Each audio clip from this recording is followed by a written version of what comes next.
Daniel भविष्यवक्ता की पुस्तक अध्याय 1। दानियल अध्याय 1। यहूदा के राजा यहोयाकीम के राज्य के तीसरे वर्ष में बाबुल के राजा नबूकदनेस्सर ने यरूशलेम पर चढ़ाई करके उसको घेर लिया। तब परमेश्वर ने यहूदा के राजा यहोयाकीम और परमेश्वर के भवन के कितने एक पात्रों को उसके हाथ में कर दिया, और उसने उन पात्रों को शिनार देश में अपने देवता के मंदिर में ले जाकर अपने देवता के भंडार में रख दिया। तब उस राजा ने अपने खोजों के प्रधान अश्पनज को आज्ञा दी कि इस्राएली राजपुत्रों को प्रतिष्ठित पुरुषों में से ऐसे कोई जवानों को ले जो निर्दोष, सुंदर और सब प्रकार की बुद्धिमानी में प्रवीण और ज्ञान में निपुण और विद्वान और राजमंदिर में हाजिर रहने के योग्य हो, और उन्हें कसदियों के शास्त्र और भाषा की शिक्षा दे। और राजा ने आज्ञा दी कि मेरे भोजन और मेरे पीने के दाखमधु में से उन्हें प्रतिदिन खाने पीने को दिया जाए, और 3 वर्ष तक उनका पालन पोषण होता रहे। फिर उसके बाद वे मेरे सामने हाजिर किए जाए, और उन यहूदा की संतान में से चुने हुए दानियल, हनन्याह, मिशाएल और अजर्याह नाम यहूदी थे। और खोजों के प्रधान ने उनके दूसरे नाम रखे, अर्थात दानियल का नाम उसने बेलतशस्सर और हनन्याह का शद्रक और मिशाएल का मेशक और अजर्याह का अबेदनगो नाम रखा। दानियल ने अपने मन में ठान लिया कि मैं राजा का भोजन खाकर और उसके पीने का मधु पीकर अपवित्र न हो, इसलिए उसने खोजों के प्रधान से विनती की कि उसे अपवित्र होना न पड़े। परमेश्वर ने खोजा के प्रधान के मन में दानियल के प्रति कृपा और दया भरी हुई थी। तब खोजों के प्रधान ने दानियल से कहा, मैं अपने स्वामी राजा से डरता हूं, क्योंकि तुम्हारा खाना पीना उसी ने ठहराया है। वह तुम्हारे मुंह तुम्हारे संगी के जवान से उतरा हुआ उदास क्यों देखे? तुम मेरा सिर राजा के सामने जोखिम में डालोगे। तब दानियल ने उस मुखिए से कहा, जिसको खोजों के प्रधान ने दानियल, हनन्याह, मिशाएल और अजर्याह के ऊपर देखभाल करने के लिए नियुक्त रखा था, कहा, मैं तेरी विनती करता हूं, तू अपने दासों को 10 दिन तक जांच, हमारे खाने के लिए साग-पात और पीने के लिए पानी दिया जाए। फिर 10 दिन के बाद हमारे मुंह को देख, और जो जवान राजा का भोजन खाते हैं उनके मुख को देख, और जैसा तुझे देख पड़े उसी के अनुसार अपने दासों से व्यवहार करना। उनकी यह विनती उसने मान ली और 10 दिन तक उनको जांचता रहा। 10 दिन के बाद उनके मुंह राजा के भोजन के खाने वाले जवानों से अधिक अच्छे और चिकने देख पड़े। तब वह मुखिया उनका भोजन और उनके पीने के लिए ठहरा हुआ दाखमधु दोनों छोड़कर उनको साग-पात देने लगा। और परमेश्वर ने उन चारों जवानों को सब शास्त्रों और सब प्रकार की विद्याओं में बुद्धिमानी और प्रवीणता दी, और दानियल सब प्रकार के दर्शन और स्वप्न के अर्थ का ज्ञानी हो गया।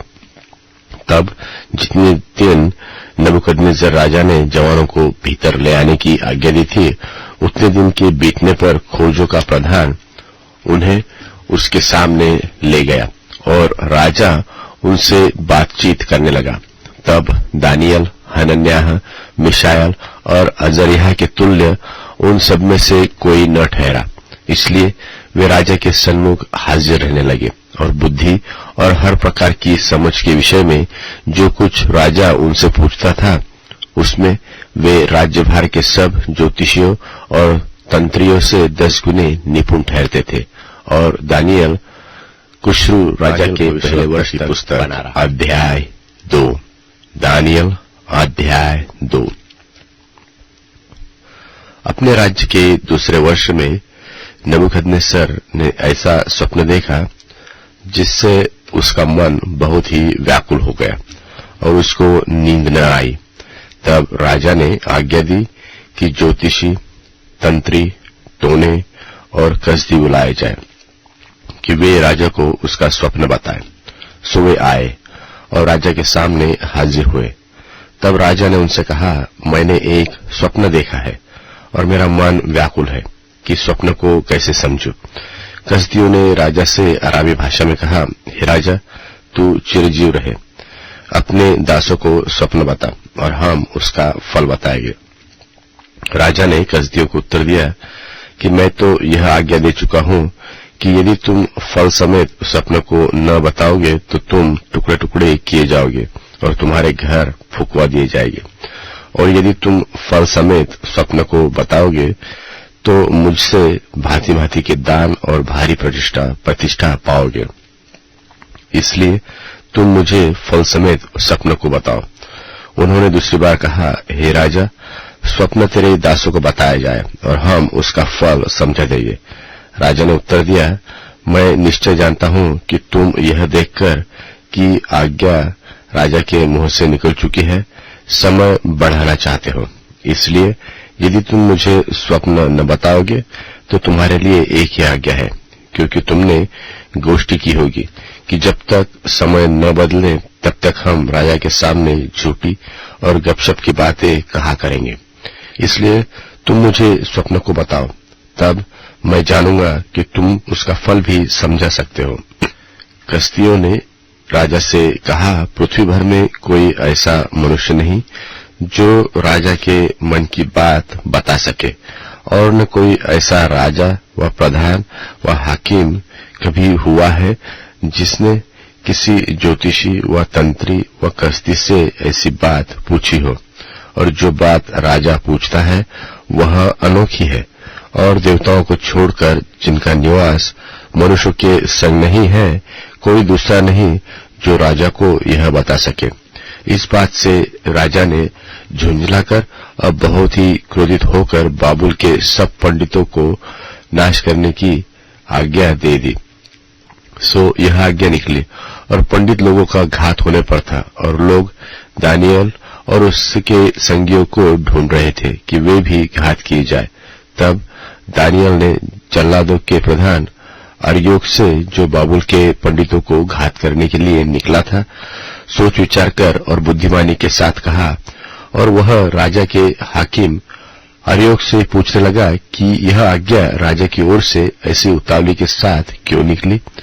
तब अर्योक ने दानियल को इसका भेद बता दिया, और दानियल ने भीतर जाकर राजा से विनती की कि मेरे लिए कोई समय ठहराया जाए तो मैं महाराज को स्वप्न का फल बताऊंगा। तब दानियल ने अपने घर जाकर अपने संगी हनन्याह, मिशाएल और अजर्याह को यह हाल बताकर कहा, इस भेद के विषय में स्वर्ग के परमेश्वर की दया के लिए यह कहकर प्रार्थना करो कि बाबुल के सब और पंडितों के संग दानियल और उसके संगी भी नाश किए जाएंगे। तब वह भेद दानियल को रात के समय दर्शन के द्वारा प्रकट किया गया। सो दानियल ने स्वर्ग के परमेश्वर का यह कहकर धन्यवाद किया कि परमेश्वर का नाम युगानुयुग धन्य है, क्योंकि बुद्धि और पराक्रम उसी के है, और समयों और ऋतुओं को वही पलटता है। राजाओं का अस्त और उदय भी वही करता है, और बुद्धिमानों को बुद्धि और समझने वालों को समझ भी वही देता है। वह गूढ़ और गुप्त बातों को प्रकट करता है। वह जानता है कि अंधियारे में क्या है, और उसके संग सदा प्रकाश बना रहता है। हे मेरे पूर्वजों के परमेश्वर, मैं तेरा धन्यवाद और स्तुति करता हूँ कि तूने मुझे बुद्धि और शक्ति दी है, और जिस भेद का खुलना हम लोगों ने तुझसे मांगा था उसे तूने मुझ पर प्रकट किया है। तूने हमको राजा की बात बताई है। तब दानियल ने अर्योक के पास, जिसे राजा ने बाबुल के पंडितों के नाश करने के लिए ठहराया था, भीतर जाकर कहा, बाबुल के पंडितों का नाश न कर, मुझे राजा के सन्मुख भीतर ले चल, मैं फल बताऊंगा।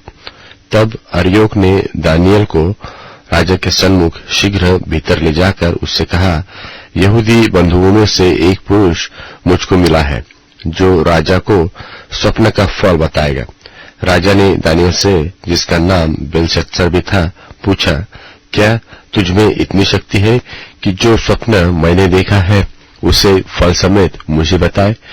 दानियल ने राजा को उत्तर दिया, जो भेद राजा पूछता है वह न तो पंडित राजा को बता सकते हैं, न तंत्री, न ज्योतिषी, न दूसरे भावी बताने वाले बता सकते हैं, परंतु भेदों का प्रकटकर्ता स्वर्ग में परमेश्वर है।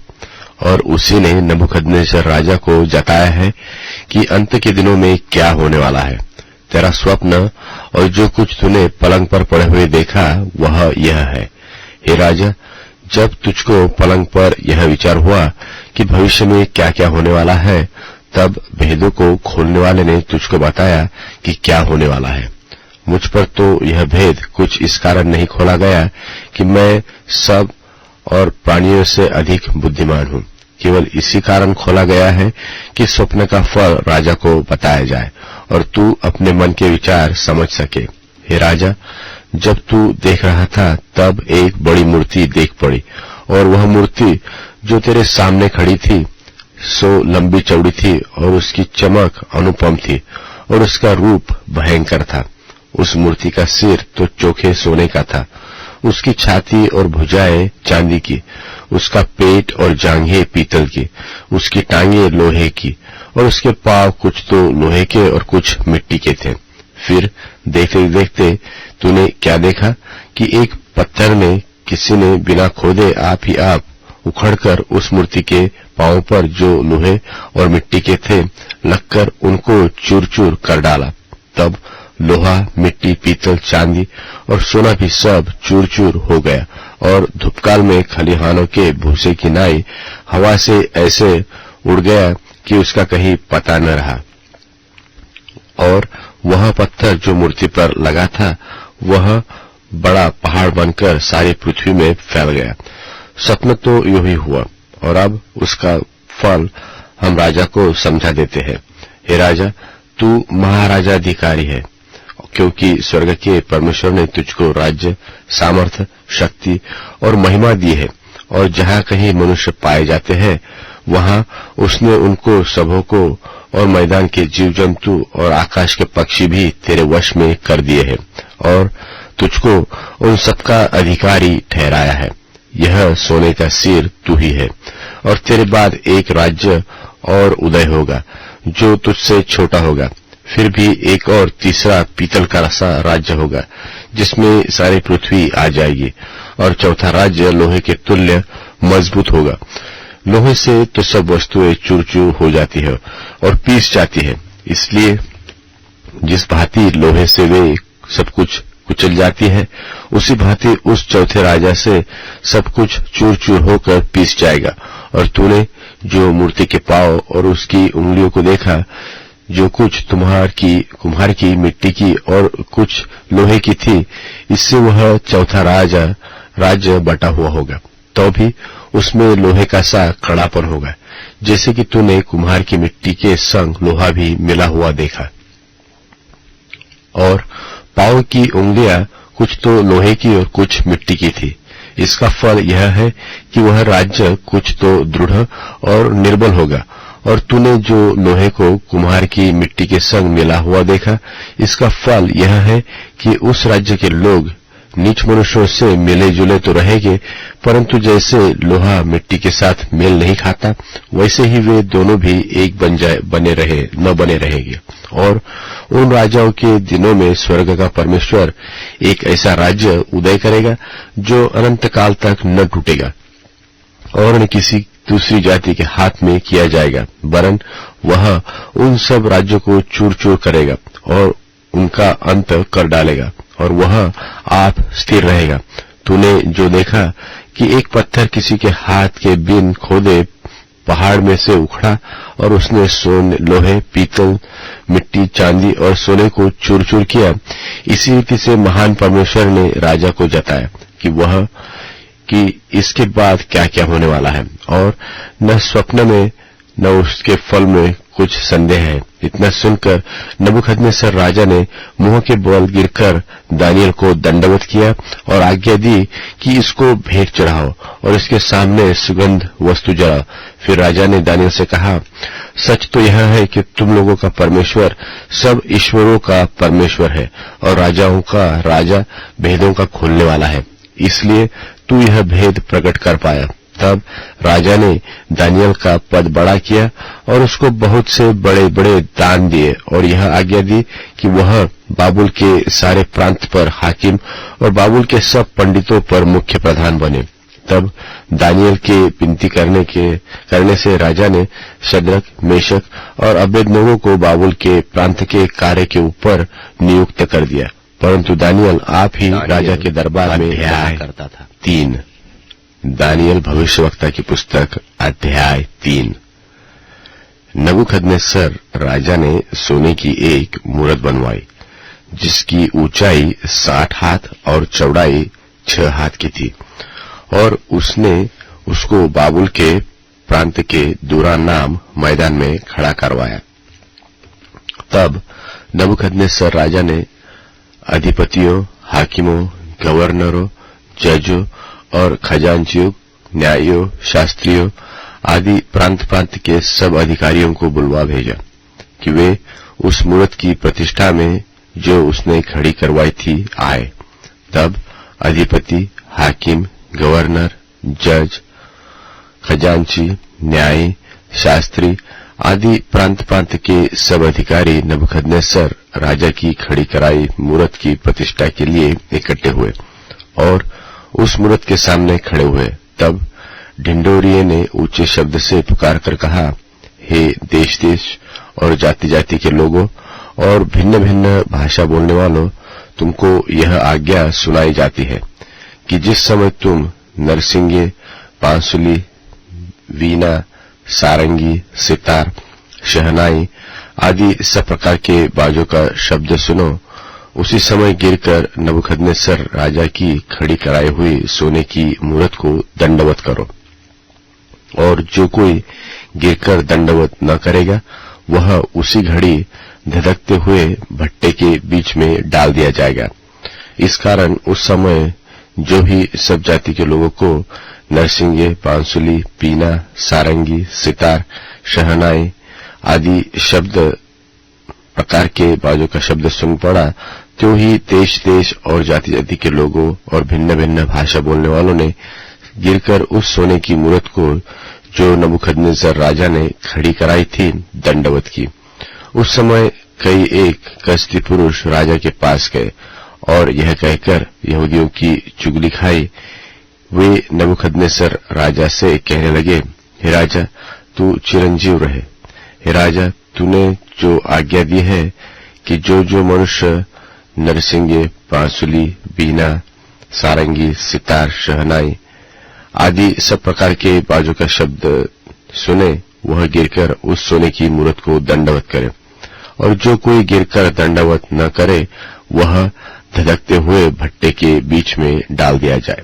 देख, शद्रक, मेशक और अबेदनगो नाम कुछ यहूदी पुरुष है जिन्हें तूने बाबुल के प्रांत के कार्य के ऊपर नियुक्त किया है, और उन पुरुषों ने, हे राजा, तेरी आज्ञा की कुछ चिंता नहीं की। वे तेरे देवता की उपासना नहीं करते और जो सोने की मूरत तूने खड़ी कराई उसको दंडवत नहीं करते। तब नबूकदनेस्सर ने रोष और जलजलाहट में आकर आज्ञा दी कि शद्रक, मेशक और अबेदनगो को लाओ। तब वे पुरुष राजा के सामने हाजिर किए गए। नबूकदनेस्सर ने उनसे पूछा, हे शद्रक, मेशक और अबेदनगो, तुम लोग जो मेरे देवता की उपासना नहीं करते और मेरी खड़ी कराई हुई सोने की मूरत को दंडवत नहीं करते, सो क्या तुम जानबूझकर ऐसा करते हो? यदि तुम अभी तैयार हो कि जब नरसिंगे, बांसुली, बीना, सारंगी, सितार, शहनाई आदि सब प्रकार के बाजों का शब्द सुनो, तो उसी क्षण गिरकर मेरी बनाई हुई मूरत को दंडवत करो तो बचोगे, और यदि तुम दंडवत न करोगे तो इसी घड़ी धधकते हुए भट्टे के बीच में डाले जाओगे। फिर ऐसा कौन देवता है जो तुमको मेरे हाथ से छुड़ा सके? शद्रक, मेशक और अबेदनगो ने राजा से कहा, हे नबूकदनेस्सर, इस विषय में तुझे उत्तर देने का हमें कुछ प्रयोजन नहीं जान पड़ता। हमारा परमेश्वर जिसकी हम उपासना करते हैं हमको उस धधकते हुए भट्टे की आग से बचाने की शक्ति रखता है, वरन हे राजा, वह हमें तेरे हाथ से भी छुड़ा सकता है। और जो भी हो, परंतु हे राजा, तुझे मालूम हो कि हम लोग तेरे देवता की उपासना न करेंगे और न तेरी खड़ी कराई हुई सोने की मूरत को दंडवत करेंगे। तब नबूकदनेस्सर झल्ला उठा और उसने चेहरे का रंग ढंग शद्रक, मेशक और अबेदनगो की ओर बदल गया और उसने आज्ञा दी कि भट्टे को 7 गुना अधिक धधका दो। फिर अपनी सेना में के कई एक बलवान पुरुषों को उसने आज्ञा दी कि शद्रक, मेशक और अबेदनगो को बांधकर उस धधकते हुए भट्टे में डाल दो। तब वे पुरुष अपने मोजों, अंगरखों, बागों और वस्त्रों सहित बांधकर उस धधकते हुए भट्टे में डाल दिए गए। वह भट्टा तो राजा की दृढ़ आज्ञा होने के कारण अत्यंत धधकाया गया था। इस कारण जिस पुरुषों ने शद्रक, मेशक और अबेदनगो को उठाया वे तो आग की आंच ही से जल मरे और उसी धधकते हुए भट्टे के बीच शद्रक, मेशक और अबेदनगो ये तीनों पुरुष बंधे हुए फेंक दिए गए। तब नबूकदनेस्सर राजा अचंभित हुआ और घबराकर उठ खड़ा हुआ और अपने मंत्रियों से पूछने लगा, क्या हमने उस आग के बीच 3 ही पुरुष बंधे हुए नहीं डलवाए? उन्होंने राजा को उत्तर दिया, हाँ राजा, सच बात तो है। फिर उसने कहा, अब मैं क्या देखता हूं कि 4 पुरुष आग के बीच खुले हुए टहल रहे हैं और उनको कुछ भी हानि नहीं पहुंची, और चौथे पुरुष का स्वरूप ईश्वर के पुत्र के सदृश है। फिर नबूकदनेस्सर उस धधकते हुए भट्टे के द्वार के पास जाकर कहने लगा, हे शद्रक, मेशक और अबेदनगो, हे परम प्रधान परमेश्वर के दासों, निकलकर यहाँ आओ। यह सुनकर शद्रक, मेशक और अबेदनगो आग के बीच से निकल आए। जब अधिपति, हाकिम, गवर्नर और राजा के मंत्रियों ने जो इकट्ठे हुए थे उन पुरुषों की ओर देखा, तब क्या पाया कि इनकी देह में आग का कुछ प्रभाव नहीं और न इनके सिर का एक बाल भी झुलसा और न इनके मोजे कुछ बिगड़े, न इनमें जलने की कुछ गंध पाई जाती है। नबूकदनेस्सर कहने लगा, धन्य है शद्रक, मेशक और अबेदनगो का परमेश्वर, जिसने अपना दूत भेजकर इन दासों को इसलिए बचाया कि इन्होंने राजा की आज्ञा न मानकर उसी पर भरोसा रखा, वरन यह सोचकर अपना शरीर भी अर्पण किया कि हम अपने परमेश्वर को छोड़ किसी देवता की उपासना व दंडवत न करेंगे। अब मैं यह आज्ञा देता हूं कि देश देश और जाति जाति के लोगों और भिन्न भिन्न भाषा बोलने वालों में से जो कोई शद्रक, मेशक और अबेदनगो के परमेश्वर की निंदा करेगा वह टुकड़े टुकड़े किया जाएगा और उसका घर घुरा बनाया जाएगा, क्योंकि ऐसा कोई और देवता नहीं जो इस रीति से बचा सके। तब राजा ने बाबुल के प्रांत में शद्रक, मेशक और अबेदनगो का पद पुस्तक किया। अध्याय 4। दानियल भविष्यवक्ता की पुस्तक अध्याय 4। नबूकदनेस्सर राजा की ओर से देश देश और जाति जाति के लोग और भिन्न भिन्न भाषा बोलने वाले जितने सारी पृथ्वी पर रहते हैं उन सबों को यह वचन मिला कि तुम्हारा कुशल क्षेम बढ़े। तुमको अच्छा लगा कि परम प्रधान परमेश्वर ने मुझे जो जो चिन्ह और चमत्कार दिए हैं उनको प्रकट करो। उसके दिखाए हुए चिन्ह क्या ही बड़े और उसके चमत्कारों में क्या ही बड़ी शक्ति प्रकट होती है। उसका राज्य तो सदा का और उसकी प्रभुता पीढ़ी से पीढ़ी तक बनी रहती है।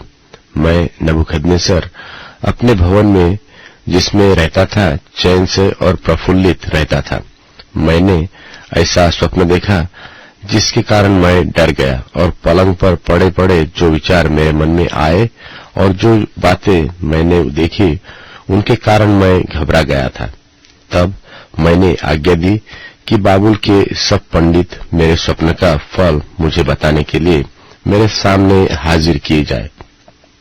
तब ज्योतिषी, तंत्री, कसदी और होनहार बताने वाले भीतर आए और मैंने उनको अपना स्वप्न बताया, परंतु वे उसका फल न बता सके। निदान दानियल मेरे सन्मुख आया, जिसका नाम मेरे देवता के नाम के कारण बेलतशस्सर रखा गया था और जिसमें पवित्र परमेश्वर की आत्मा रहती है। और मैंने उसको अपना स्वप्न यह कहकर बताया कि हे बेलतशस्सर, तू तो सब ज्योतिषियों का प्रधान है। मैं जानता हूँ कि तुझ में पवित्र परमेश्वर की आत्मा रहती है और तू किसी भेद के कारण नहीं घबराता। इसलिए जो स्वप्न मैं देखा है उसे फल समेत तुझे बताकर मुझे समझा दे।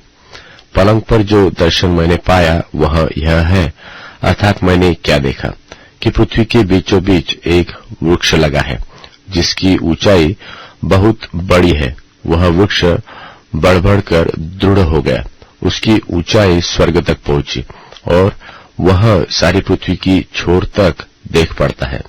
उसके पत्ते सुंदर है और उसके फल बहुत है, यहाँ तक कि उसमें सबों के लिए भोजन है। उसके नीचे मैदान के सब पशुओं को छाया मिलती है और उसकी डालिया में सब आकाश की चिड़िया बसेरा करती है और सब प्राणी उसके आहार पाते हैं। मैंने पलंग पर दर्शन पाते समय क्या देखा कि एक पवित्र पहरुआ स्वर्ग से उतर आया। उसने ऊंचे शब्द से पुकारकर यह कहा कि वृक्ष को काट डालो, उसकी डालियों को छांट दो, उसके पत्ते झाड़ दो और उसके फल छितरा डालो। पशु उसके नीचे से हट जाए और चिड़िया उसकी डालियों पर से उड़ जाए, तो भी उसके डुंड को जड़ समेत भूमि में छोड़ो और उसको लोहे और पीतल के बंधन से बांधकर मैदान की हरी घास के बीच रहने दो। वह आकाश की ओर से भीगा करे और भूमि की घास खाने में मैदान के पशुओं के संग भागी हो। उसका मन बदले और मनुष्य का न रहे, पशु ही का सा बन जाए और 7 काल उस पर बीतने पाए। यह नियम पहरुओं के निर्णय से और यह बात पवित्र लोगों के वचन से निकली।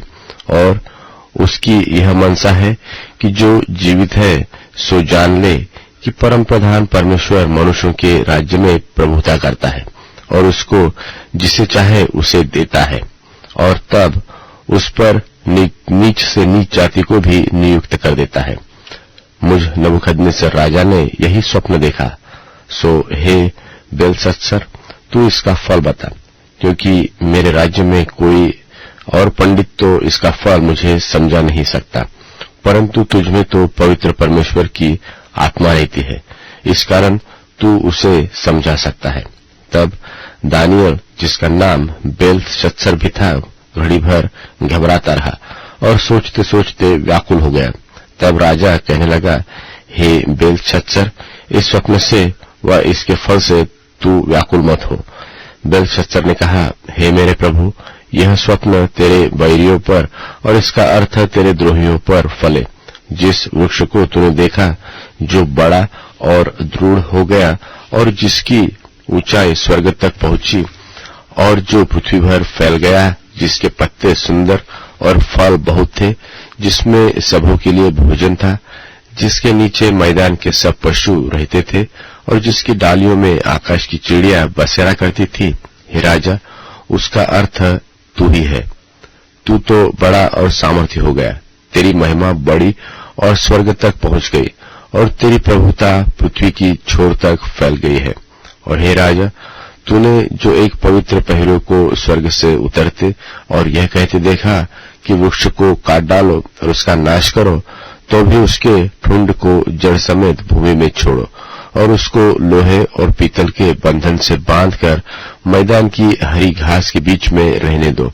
वह आकाश की ओर से भीगा करे और उसको मैदान के पशुओं के संग ही भाग मिले, और जब तक 7 युग पर उस पर बीत न चुके तब तक उसकी ऐसी ही दशा रहे। हे राजा, इसका फल जो परम प्रधान ने ठाना है कि राजा पर घटे, वह यह है कि तू मनुष्यों के बीच से निकाला जाएगा और मैदान के पशुओं के संग रहेगा और बैलों की नाई घास चरेगा और आकाश की ओर से भीगा करेगा और 7 युग तुझ पर बीतेंगे, जब तक कि तू न जान ले कि मनुष्यों के राज्य में परम प्रधान ही प्रभुता करता है और उसको वह जिसे चाहे उसे दे देता है और उस वृक्ष के ठुंड को जड़ समेत छोड़ने की आज्ञा जो हुई है, इसका फल यह है कि तेरा राज्य तेरे लिए बना रहेगा। और जब तू जान लेगा कि जगत का प्रभु स्वर्ग ही में है, तब तू फिर से राज्य करने पाएगा। इस कारण हे राजा, मेरी यह सम्मति स्वीकार कर कि यदि तू पाप छोड़कर धर्म करने लगे और अधर्म छोड़कर दीनहीनों पर दया करने लगे, तो संभव है कि ऐसा करने से तेरा चयन बना रहे। यह सब कुछ नबूकदनेस्सर राजा पर घट गया। 12 महीने के बीतने पर जब वह बाबुल के राजभवन की छत पर टहल रहा था, तब वह कहने लगा, क्या यह बड़ा बाबुल नहीं है, जिसे मैंने अपने बल और सामर्थ्य से राजनिवास होने को और अपने प्रताप की बढ़ाई के लिए बसाया है? यह वचन राजा के मुंह से निकलने भी न पाया था कि आकाशवाणी हुई कि हे राजा नबूकदनेस्सर, तेरे विषय में यह आज्ञा निकलती है कि राज्य तेरे हाथ से निकला गया है और तू मनुष्य के बीच से निकाला जाएगा और मैदान के पशु के संग रहेगा और बैलों की नाई घास चरेगा और 7 काल तुझ पर बीतेंगे, जब तक कि तू जान न ले कि परम प्रधान मनुष्यों के राज्य में प्रभुता करता है और उसको वह जिसे चाहे उसे देता है। उसी घड़ी यह वचन नबूकदनेस्सर के विषय में पूरा हुआ, अर्थात वह मनुष्यों में से निकाला गया और बैलों की नाई घास चरने लगा और उसकी देह आकाश की ओर से भीगती थी, यहाँ तक कि उसके बाल उका पक्षियों के परों के और उसके नाखून चिड़ियों के चंगुलों के समान बढ़ गए। उन दिनों के बीतने पर मुझ नबूकदनेस्सर ने अपनी आंखें स्वर्ग की ओर उठाई और मेरी बुद्धि फिर जो की त्यों हो गई। तब मैंने परम प्रधान को धन्य कहा और जो सदा जीवित है उसकी स्तुति और महिमा यह कहकर करने लगा कि उसकी प्रभुता सदा की है और उसका राज्य पीढ़ी से पीढ़ी तक बना रहता है और पृथ्वी के सब रहने वाले उसके सामने तुच्छ गिने जाएंगे और वह स्वर्ग की सेना और पृथ्वी के रहने वालों के बीच अपनी ही इच्छा के अनुसार काम करता है और कोई उसको रोककर उससे नहीं कह सकता कि तूने यह क्या किया है। उसी समय मेरी बुद्धि फिर जो की त्यों हो गई और मेरे राज्य की महिमा के लिए मेरा प्रताप और मुकुट मुझ पर फिर आ गया और मेरे मंत्री और प्रधान लोग मुझसे भेंट करने के लिए आने लगे और मैं अपने राज्य में स्थिर हो गया और मेरी विशेष प्रशंसा होने लगी। अब मैं नबूकदनेस्सर स्वर्ग के राजा को सराहता हूँ और उसकी स्तुति और महिमा करता हूँ, क्योंकि उसके सब काम सच्चे और उसके सब व्यवहार न्याय के हैं और जो लोग घमंड से चलते हैं उनको वह नीचा कर सकता है। अध्याय 5। दानियल भविष्यवक्ता की पुस्तक अध्याय 5। बेलशत्सर नाम राजा ने अपने 1000 प्रधानों के लिए जेवनार की और उन 1000 लोगों के सामने दाख मधु पिया। दाख मधु पीते पीते बेलशत्सर ने आज्ञा दी कि सोने चांदी के जो पात्र मेरे पिता नबूकदनेस्सर ने यरूशलेम के मंदिर में से निकाले थे उन्हें ले आओ, कि राजा अपने प्रधानों और रानियों और रखेलियों समेत उनमें से पिए।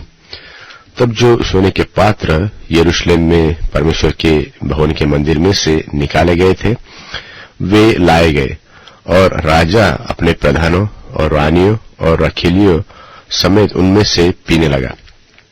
वे दाख मधु पीकर सोने चांदी पीतल लोहे काठ और पत्थर के देवताओं की स्तुति कर रहे थे कि उसी घड़ी मनुष्य के हाथ की सी कई उंगलियां निकलकर दीवट के सामने राजमंदिर की भीत के चूने पर कुछ लिखने लगी और हाथ का जो भाग लिख रहा था वह राजा को दिखाई पड़ा। उसे देखकर राजा भयभीत हो गया और वह अपने सोच विचार में घबरा सा गया और उसकी कटी के जोड़ ढीले हो गए और कपीते कांपते उसने घुटने एक दूसरे से लगने लगे। तब राजा ने ऊंचे शब्द से पुकारकर तंत्रियों, कसदियों और होनहार बताने वालों को हाजिर करवाने की आज्ञा दी। जब बाबुल के पंडित पास आए तब राजा उनसे कहने लगा, जो कोई वह लिखा हुआ पढ़कर उसका अर्थ मुझे समझाए उसे बैंगनी रंग का वस्त्र और उसके गले में सोने की कंठमाला पहनाया जाएगा और मेरे राज्य में तीसरा वही प्रभुता करेगा। तब राजा ने सब पंडित लोग भीतर तो आए परंतु उस लिखे हुए को पढ़ न सके और न राजा को उसका अर्थ समझा सके। इस पर बेलशस्सर राजा निपट घबरा गया और वह भयातुर हो गया और उसके प्रधान भी बहुत व्याकुल हो गए। राजा और प्रधानों के वचनों का हाल सुनकर रानी जीवनार के घर में आई और कहने लगी, हे राजा, तू युग युग जीवित रहे, मन में न घबरा और न उदास हो, क्योंकि तेरे राज्य में दानियल एक पुरुष है जिसका नाम तेरे पिता ने बेलशस्सर रखा था। उसमें पवित्र ईश्वरों की आत्मा रहती है और उस राजा के दिनों में प्रकाश, प्रवीणता और ईश्वरों के तुल्य बुद्धि उसमें पाई गई। और हे राजा, तेरा पिता जो राजा था उसने उसको सब ज्योतिषियों, तंत्रियों, कसदियों और होनहार बताने वालों का प्रधान ठहराया था, क्योंकि उसमें उत्तम आत्मा, ज्ञान और प्रवीणता और स्वप्नों का फल बताने और पहेलियां खोलने और संदेह दूर करने की शक्ति पाई गई। इसलिए अब दानियल बुलाया जाए और वह इसका अर्थ बताएगा। तब दानियल राजा के सामने भीतर बुलाया गया। राजा दानियल से पूछने लगा कि क्या तू वही दानियल है जो मेरे पिता नबूकदनेस्सर राजा के यहूदा देश से लाए हुए यहूदी बंधुओं में से है? मैंने तो तेरे विषय में सुना है कि ईश्वर की आत्मा तुझ में रहती है और प्रकाश, प्रवीणता और उत्तम बुद्धि तुझ में पाई जाती है। देख, अभी पंडित और तंत्री लोग मेरे सामने इसलिए लाए गए थे कि यह लिखा हुआ पढ़े और उसका अर्थ मुझे बताए, परंतु वे तो उस बात का अर्थ न समझा सके। परंतु मैंने तेरे विषय में सुना है कि दानियल भेद खोल सकता है और संदेह दूर कर सकता है।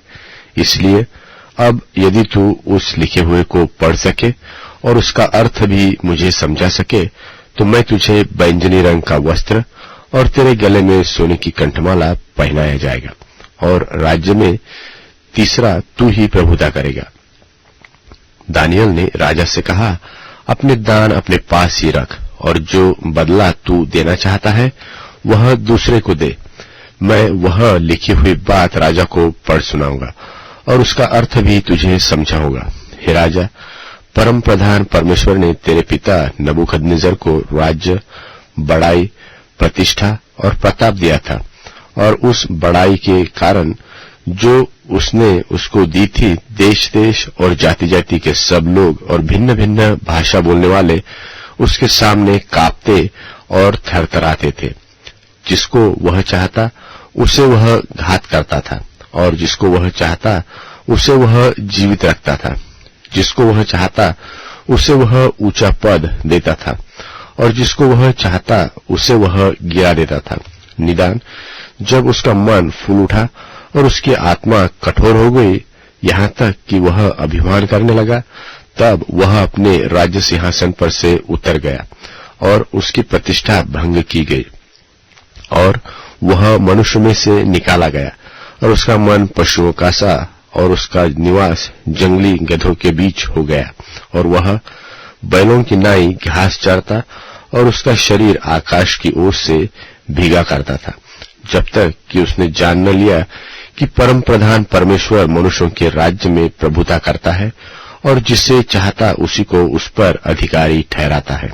तो भी हे बेलशस्सर, तू जो उसका पुत्र है, यद्यपि यह सब कुछ जानता था तो भी तेरा मन नम्र न हुआ, वरन तूने स्वर्ग के प्रभु के विरुद्ध सिर उठाकर उसके भवन के पात्र मंगवाकर अपने सामने धरवा लिए, और अपने प्रधानों और रानियों और रखेलियों समेत तूने उनमें दाख मधु पिया, और चांदी, सोने, पीतल, लोहे, काठ और पत्थर के देवता, जो न देखते न सुनते न कुछ जानते हैं, उनकी तो स्तुति की, परंतु परमेश्वर जिसके हाथ में तेरा प्राण है और जिसके वश में तेरा सब चलना फिरना है, उसका सम्मान तूने नहीं किया। यही वह हाथ का एक भाग उसी ओर से प्रकट किया गया है, और वे शब्द लिखे गए हैं। और जो शब्द लिखे गए हैं अर्थात मने मने तकेल उपसिन, इस वाक्य का अर्थ यह है, मने अर्थात परमेश्वर ने तेरे राज्य के दिन गिनकर उसका अंत कर दिया है। तकेल, तू मानो तराजू में तौला गया है और हल्का पाया गया है। परेश अर्थात तेरा राज्य बांटकर मादियों और फारसियों को दिया गया है। तब बेलशस्सर ने आज्ञा दी और दानियल को बैंजनी रंग का वस्त्र और उसके गले में सोने की कंठमाला पहनाया गया, और ढिंढोरियों से उससे विषय में पुकारा कि राज्य में तीसरा दानियल ही प्रभुता करेगा। उसी रात को कसदियों का राजा बेलशस्सर मार डाला गया, और दारा मादी जो कोई 62 वर्ष का था, राज्य के विराजमान हुआ। अध्याय 6। दानियल अध्याय 6। दारा को यह अच्छा लगा कि अपने राज्य के ऊपर 120 ऐसे अधिपति ठहराए जो पूरे राज्य में अधिकार रखे, और उनके ऊपर उसने 3 अध्यक्ष, जिनमें से दानियल एक था, इसलिए ठहराए कि ये उन अधिपतियों से लेखा लिया करे, और इस रीति राजा की कुछ हानि न होने पाए। जब यह देखा गया कि दानियल में उत्तम आत्मा रहती है, तब उसको उन अध्यक्षों और अधिपतियों से अधिक प्रतिष्ठा मिली। वरन राजा यह भी सोचता था कि उसको सारे राज्य के ऊपर ठहराऊंगा। तब अध्यक्ष और अधिपति दानियल के विरुद्ध राज्य कार्य के विषय में दोष ढूंढने लगे, परंतु वह तो विश्वास योग्य था और उसके काम में कोई भूल व दोष न निकला, इसलिए वे ऐसा कोई अपराध व दोष पा न सके। तब वे लोग कहने लगे, हम उस दानियल के परमेश्वर की व्यवस्था को छोड़ और किसी विषय में उसके विरुद्ध कोई दोष न पा सकेंगे। तब वे अध्यक्ष और अधिपति राजा के पास उतावली से आए और उससे कहा, हे राजा दारा, तू युग युग जीवित रहे।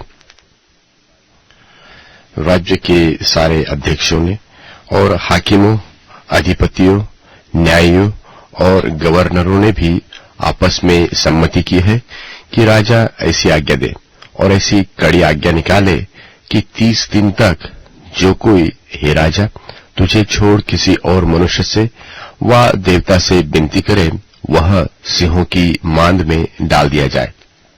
इसलिए अब हे राजा, ऐसी आज्ञा दे और इस पत्र पर हस्ताक्षर कर, जिससे यह बात मादियों और फारसियों की अटकल व्यवस्था के अनुसार अदल बदल न हो सके। तब राजा दारा ने उस आज्ञा पत्र पर हस्ताक्षर कर दिया। जब दानियल को मालूम हुआ कि उस पत्र पर हस्ताक्षर किया गया है, तब वह अपने घर में गया, जिसकी उपरोटी कठोरी की खिड़कियां यरूशलेम के सामने खुली रहती थी, और अपनी रीति के अनुसार जैसा वह दिन में 3 बार अपने परमेश्वर के सामने घुटने टेककर प्रार्थना और धन्यवाद करता था, वैसा ही तब भी करता रहा।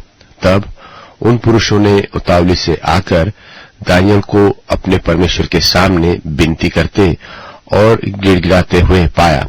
सो वे राजा के पास जाकर उसकी आज्ञा पत्र के विषय में उससे कहने लगे कि हे राजा, क्या तूने ऐसी आज्ञा पत्र पर हस्ताक्षर नहीं किया कि 30 दिन तक जो कोई मुझे छोड़ किसी मनुष्य व देवता से विनती करेगा तो वह सिंहों की मांद में डाल दिया जाएगा? राजा ने उत्तर दिया, हाँ, मादियों और फारसियों की अटकल व्यवस्था के अनुसार यह बात स्थिर है। तब उन्होंने राजा से कहा, यहूदी बंधुओं में से जो दानियल है, उसने हे राजा न तो तेरी ओर कुछ ध्यान दिया और न तेरे हस्ताक्षर किए हुए आज्ञा पत्र की ओर। वह दिन में 3 बार विनती किया करता है। यह वचन सुनकर राजा बहुत उदास हो गया और दानियल के बचाव के उपाय सोचने लगा और सूर्य के अस्त होने तक उसके बचाने का यत्न करता रहा। तब वे पुरुष राजा के पास उतावली से आकर कहने लगे, हे राजा, तू जान रख कि मादियों और फरीसियों में यह व्यवस्था है कि जो जो मनाही व आज्ञा राजा ठहराए वह नहीं बदल सकती। तब राजा ने आज्ञा दी और दानियल लाकर सिंहों की मांद में डाल दिया गया। उस समय राजा ने दानियल से कहा, तेरा परमेश्वर जिसकी तू नित्य उपासना करता है वही तुझे बचाएगा।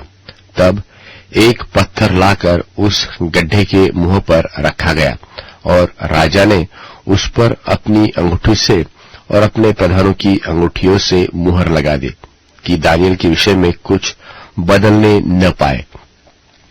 तब राजा अपने महल में चला गया और उस रात को बिना भोजन पड़ा रहा और उसके पास सुख विलास की कोई वस्तु नहीं पहुंचाई गई और नींद भी उसको नहीं आई।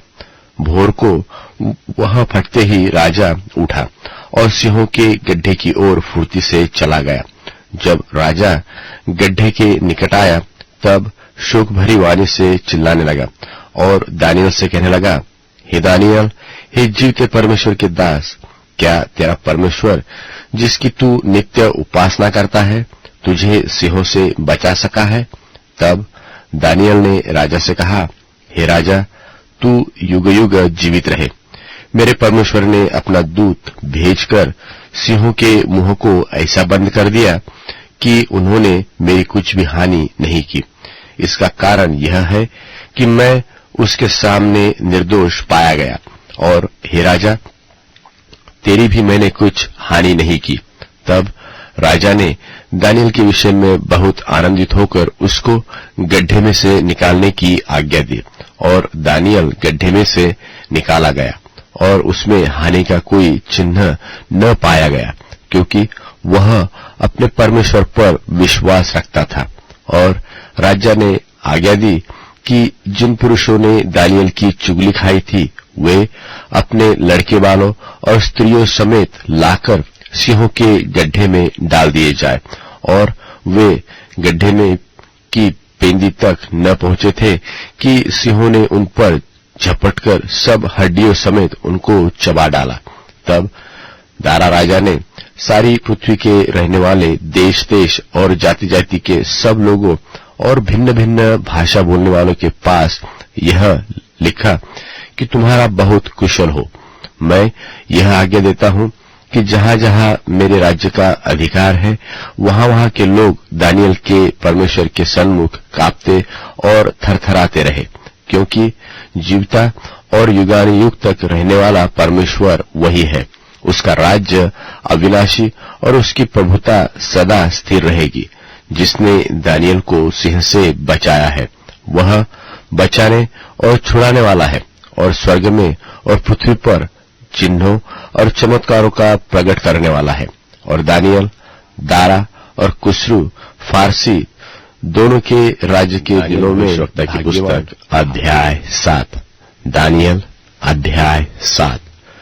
बाबुल के राजा बेलशस्सर के पहले वर्ष में दानियल ने पलंग पर स्वप्न देखा। तब उसने वह स्वप्न लिखा और बातों का सारांश भी वर्णन किया। दानियल ने यह कहा कि मैंने रात को यह स्वप्न देखा कि महासागर पर चौमुखी आंधी चलने लगी। तब समुद्र में से 4 बड़े बड़े जीव जो एक दूसरे से भिन्न थे निकल आए। पहला जानवर सिंह के समान था और उसके उकाब के से पंख थे और मेरे देखते देखते उसके पंखों पर नोचे गए और वह भूमि पर से उठाकर मनुष्य की नाई पांव के बल खड़ा किया गया और उसको मनुष्य का हृदय दिया गया। फिर मैंने एक और जीव देखा जो रीछ के समान था और एक पांजर के बल उठा हुआ था और उसके मुंह में दांतों के बीच 3 पसूली थी और लोग उससे कह रहे थे कि उठकर बहुत मांस खा।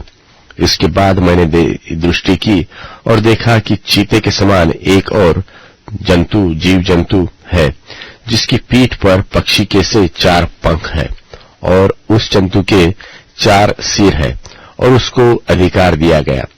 फिर इसके बाद मैंने स्वप्न में दृष्टि की और देखा कि चौथा एक भयंकर और डरावना और बहुत ही सामर्थी जीव है और उसके लोहे के बड़े बड़े दांत हैं। वह सब कुछ खा डालता है और चूर चूर करता है और जो बच जाता है उसे पैरों से रौंदता है और वह पहले सब जानवरों से भिन्न है और उसके 10 सींग है। मैं उन सींगों को ध्यान से देख रहा था तो क्या देखा कि उनके बीच एक और छोटा सा सींग निकला और इसके बल से उन पहले सींगों में से 3 उखाड़े गए। फिर मैंने क्या देखा कि इस सींग में मनुष्य की सी आंखें और बड़ा बोलने वाला मुंह भी है। मैंने देखते देखते अंत में क्या देखा कि सिंहासन रखे गए हैं और कोई अति प्राचीन विराजमान हुआ जिसका वस्त्र हिम सा उजल और सिर के बाल निर्मल ऊन सरीखे हैं। उसका सिंहासन अग्निमय और इसके पहले धधकती हुई आग के से देख पड़ते हैं। उस प्राचीन के सन्मुख से आग की धारा निकलकर बह रही है। फिर हजारों लोग उसकी सेवा टहल कर रहे हैं और लाखों लाख लोग उसके सामने हाजिर हैं। फिर न्यायी बैठ गए और पुस्तकें खोली गई।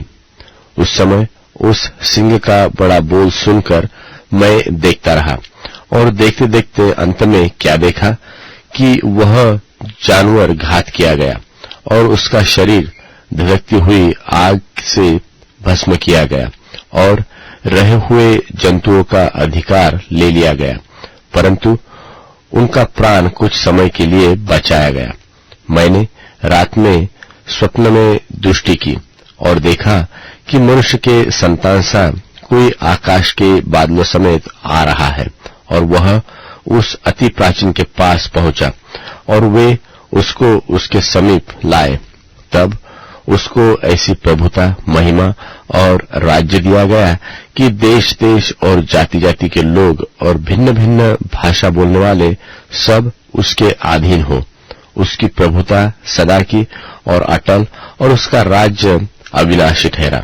और मुझ दानियल का मन विकल हो गया और जो कुछ मैंने देखा था उसके कारण मैं घबरा गया। तब जो लोग आसपास खड़े थे उनमें से एक के पास जाकर मैंने उन सारी बातों का भेद पूछा।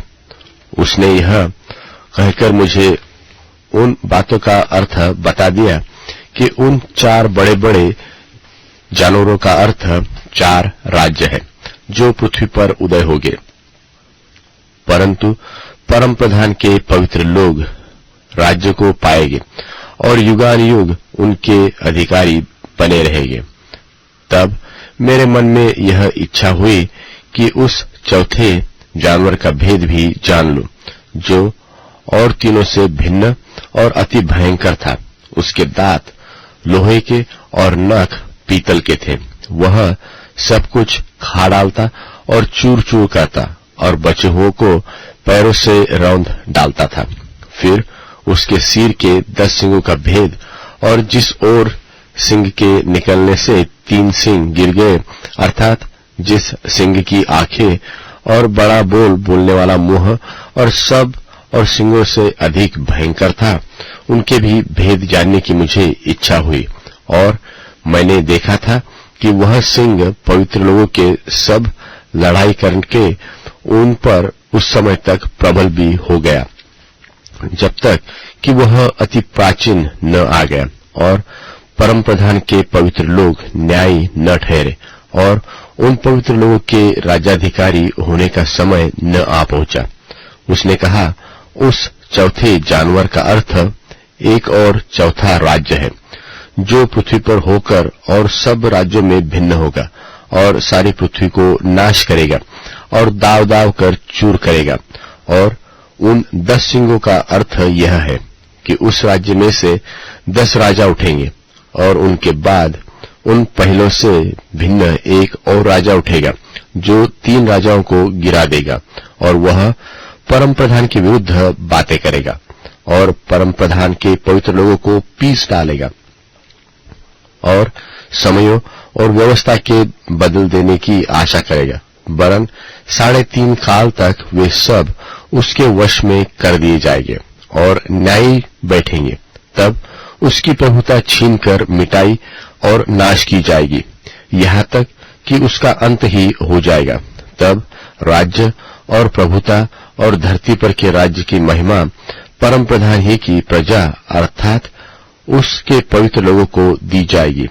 उसका राज्य तो सदा का राज्य है और सब प्रभुता करने वाले उसके अधीन होंगे और उसकी आज्ञा मानेंगे। इस बात का वर्णन तो मैं अब तक कर चुका, परंतु मुझ दानियल के मन में बड़ी घबराहट बनी रही और मैं भयभीत हो गया और मैं इस बात को अपने मन में रखा। अध्याय 8। दानियल भविष्यवक्ता की पुस्तक अध्याय 8।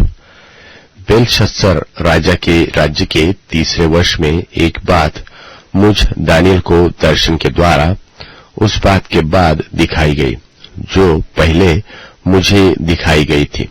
जब मैं एलाम नाम प्रांत में शूशन नाम राजगढ़ में रहता था, तब मैंने दर्शन में क्या देखा कि मैं ऊले नदी के किनारे पर हूं। फिर मैंने आंख उठाकर क्या देखा कि उस नदी के सामने 2 सिंग वाला एक मेढ़ा खड़ा है और सिंग दोनों तो बड़े हैं, परंतु उनमें से एक अधिक बड़ा है और जो बड़ा है वह दूसरे के बाद निकला। मैंने उस मेढ़े को देखा कि वह दक्षिण पश्चिम उत्तर की ओर सिंग मारता रहा है और न तो कोई जंतु उसके सामने खड़ा रह सकता है और न कोई किसी को उसके हाथ से बचा सकता है और वह अपनी ही इच्छा के अनुसार काम करके बढ़ता जाता है। मैं सोच ही रहा था तो फिर क्या देखा कि एक बकरा पश्चिम देश से निकलकर सारी पृथ्वी के ऊपर ऐसा फिरा कि चलते समय भूमि पर पांव न छुआया और उस बकरे की आंखों के बीच एक देखने योग्य सिंग था और वह उस 2 सिंग वाले मेढ़े के पास जाकर, जिसको मैंने नदी के सामने खड़ा देखा था, उस पर जलकर अपने पूरे बल से लपका। मैंने देखा कि वह मेढ़े के निकट आकर उस पर झुंझलाया और मेढ़े को मारकर उसके दोनों सिंगों को तोड़ दिया और उसका सामना करने को भेड़े का कुछ भी वश न चला। तब बकरे ने उसको भूमि पर गिराकर रौंद डाला और मेढ़े को उसके हाथ से छुड़ाने वाला कोई न मिला।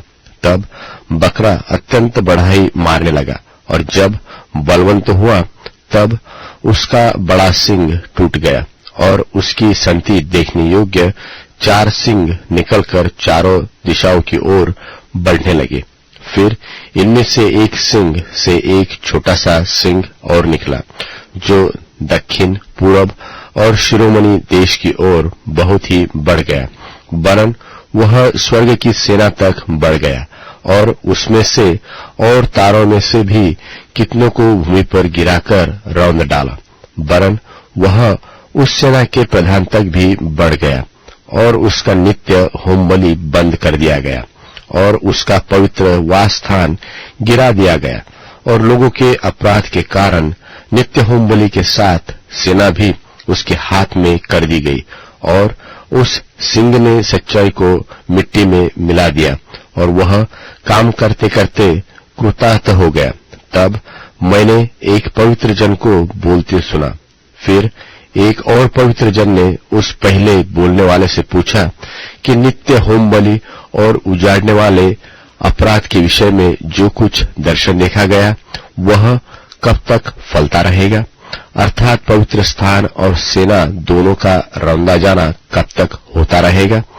उसने मुझसे कहा, जब तक सांझ और सवेरा 2300 बार न हो तब तक वह होता रहेगा, तब पवित्र स्थान शुद्ध किया जाएगा।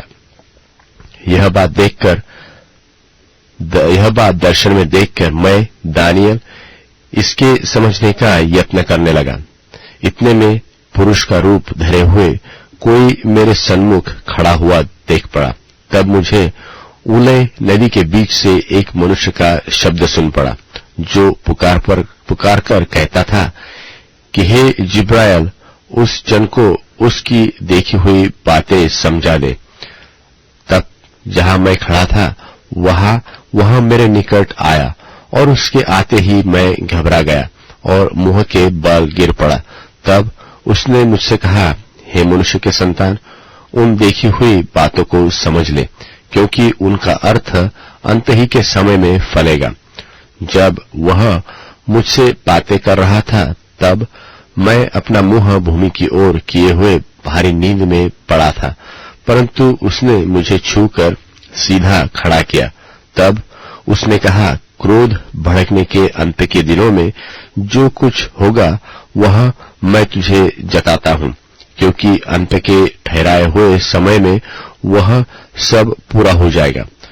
जो 2 सिंग वाला मेढ़ा तूने देखा है उसका अर्थ मादियों और फरीसियों के राज्य से है, और वह रोआर बकरा यूनान का राज्य ठहरा है, और उसकी आंखों के बीच जो बड़ा सिंह निकला वह पहला राजा ठहरा, और वह सिंह जो टूट गया और उसकी संति 4 सिंह जो निकल आए।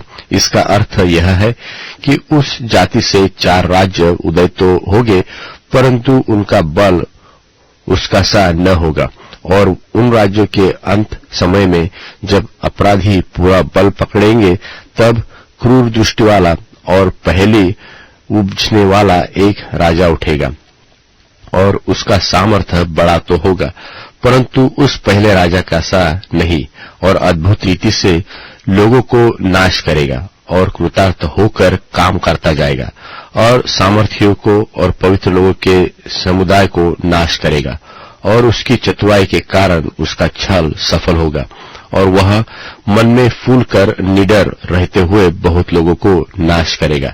वरन वह सब हाकिम के विरुद्ध भी खड़ा होगा, परंतु अंत को वह किसी के हाथ से बिना मार खाए टूट जाएगा। और अब सांझ और सवेरे के विषय में जो कुछ तूने देखा है और सुना है वह सच बात है, परंतु जो कुछ तूने दर्शन में देखा है उसे बंद रख, क्योंकि वह बहुत दिनों के बाद फलेगा। तब मुझ दानियल का बल जाता रहा और मैं कुछ दिन तक बीमार पड़ा रहा। तब मैं उठकर राजा का कामकाज फिर करने लगा, परंतु जो कुछ मैंने देखा था उससे मैं चकित रहा, क्योंकि उसका कोई समझाने वाला न रहा। अध्याय 9। दानियल अध्याय 9। मादी क्षयर्ष का पुत्र दारा, जो कसदियों के देश पर राजा ठहराया गया था, उसके राज्य के पहले वर्ष में मुझ दानियल ने शास्त्र के द्वारा समझ लिया कि यरूशलेम की उजड़ी हुई दशा यहोवा के उस वचन के अनुसार जो यिर्मयाह नबी के पास पहुंचा था, कितने वर्षों के बीतने पर अर्थात 70 वर्ष के बाद पूरी हो जाएगी। तब मैं अपना मुख प्रभु परमेश्वर की ओर करके गिड़गिड़ाहट के साथ प्रार्थना करने लगा और उपवास कर टाट पहिन राख में बैठकर वरदान मांगने लगा। मैंने अपने परमेश्वर यहोवा से इस प्रकार प्रार्थना की और पाप का अंगीकार किया कि हे प्रभु, तू महान और भययोग्य परमेश्वर है, जो अपने प्रेम रखने वाले और आज्ञा मानने वालों के साथ अपनी वाचा को पूरा करता और करुणा करता रहता है। हम लोगों ने तो पाप, कुटिलता, दुष्टता और बलवा किया है और तेरी आज्ञाओं और नियमों को तोड़ दिया है। और तेरे जो दास नबी लोग हमारे राजाओं, हकीमों, पूर्वजों और सब साधारण लोगों से तेरे नाम से बातें करते थे, उनकी हमने नहीं सुनी। हे प्रभु, तू धर्मी है और हम लोगों को आज के दिन लज्जित होना पड़ता है, अर्थात यरूशलेम के निवासी आदि सब यहूदी, वरन क्या समीप क्या दूर के सब इस्राएली लोग, जिन्हें तूने उस विश्वासघात के कारण जो उन्होंने तेरा किया था देश देश में बरबस कर दिया है, उन सबों को लज्जित होना ही है। हे यहोवा, हम लोगों ने जो अपने राजाओं, हकीमों और पूर्वजों समेत तेरे विरुद्ध पाप किया है, इस कारण हमको लज्जित होना पड़ता है। परंतु यद्यपि हम अपने परमेश्वर प्रभु से फिर गए, तो भी वह दया सागर और क्षमा की खानी है। हम तो अपने परमेश्वर यहोवा की शिक्षा सुनने पर भी, जो उसने अपने दास नबियों से हमको सुनवा दी, उस पर नहीं चले, वरन सब इस्राएलियों ने भी तेरी व्यवस्था का उल्लंघन किया और ऐसे हट गए कि तेरी नहीं सुनी। इस कारण जिस शाप की चर्चा परमेश्वर के दास मूसा की व्यवस्था में लिखी हुई है, वह शाप हम पर घट गया, क्योंकि हमने उसके विरुद्ध पाप किया है। इसलिए उसने हमारे और न्यायियों के विषय जो वचन कहे थे, उन्हें हम पर यह बड़ी विपत्ति डालकर पूरा किया है, यहाँ तक कि जैसी विपत्ति यरूशलेम पर पड़ी है, वैसी सारी धरती पर और कहीं नहीं पड़ी। जैसा मूसा की व्यवस्था में लिखा है, वैसा ही यह सारी विपत्ति हम पर आ पड़ी है। तो भी हम अपने परमेश्वर यहोवा को मनाने के लिए न तो अपने अधर्म के कामों से फिरे और न तो तेरी सत्य बातों में प्रवीणता प्राप्त की। इस कारण यहोवा ने सोच विचार कर हम पर विपत्ति डाली है, क्योंकि हमारा परमेश्वर यहोवा जितने काम करता है उन सबों में धर्मी ठहरता है, परंतु हमने उसकी नहीं सुनी।